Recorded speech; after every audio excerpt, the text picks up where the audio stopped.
Earth, home to you and everyone you will ever meet. Home to all those that came before you and all who shall come after you. Also home to every triumph and failure of our species. But how did that come to be? To understand this, first we must journey to the birth of our universe, roughly 14 billion years ago, the Big Bang. Within the first second of the universe's existence, it expanded to 100 billion kilometers in diameter. Within this second, energy transformed into subatomic particles like protons, neutrons, and electrons.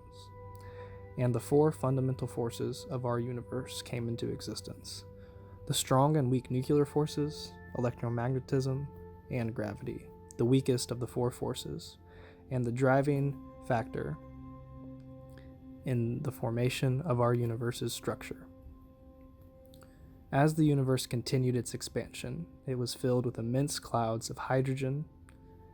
It is at this point that gravity began its work. As gravity is an inherent property of everything that has mass, the more dense sections of these gas clouds pulled more and more gas towards them, until after 200 million years, these dense pockets of gas became hot and dense enough to form the first stars and galaxies. One of these galaxies we know as the Milky Way.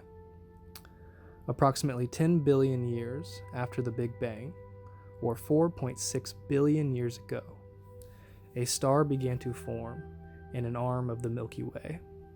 That star is our sun. At the beginning of our sun's life, it was surrounded by a vast cloud of dust, rock, and gas. As this cloud cooled, gravity continued its work, pulling particles together, eventually forming the planets we know. One of those planets is Earth, but at this point, 4.5 billion years ago, it is not the Earth we know today. It was a hot, molten mass of rock, devoid of the moon we know. But in addition to the Earth, was a protoplanet known as Theia, which is on a collision course with the young Earth. Approximately the size of Mars, Theia collided with the Earth. Most of the mass of Theia was absorbed into the Earth, but a large amount of debris was ejected out into space, where it entered a stable orbit around the Earth and coalesced into our moon. As the molten Earth began to cool, the denser elements sank to form the core, while the lighter elements rose, forming Earth's crust.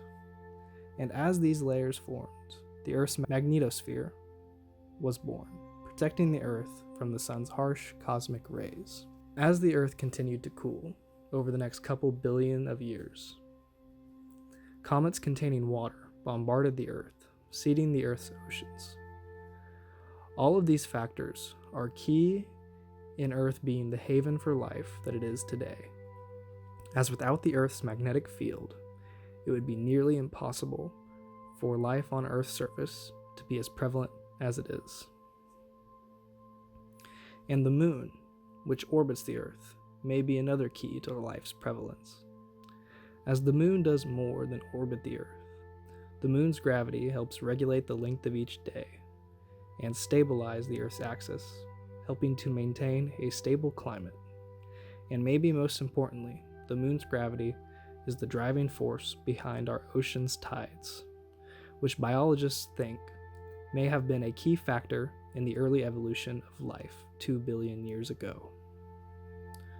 Ultimately, humanity and all life on Earth has a lot to be thankful for.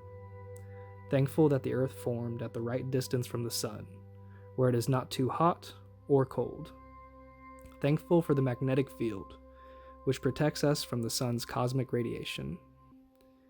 Thankful that our moon, born from a cataclysmic collision, helped life evolve and continues to help maintain the Earth's habitability.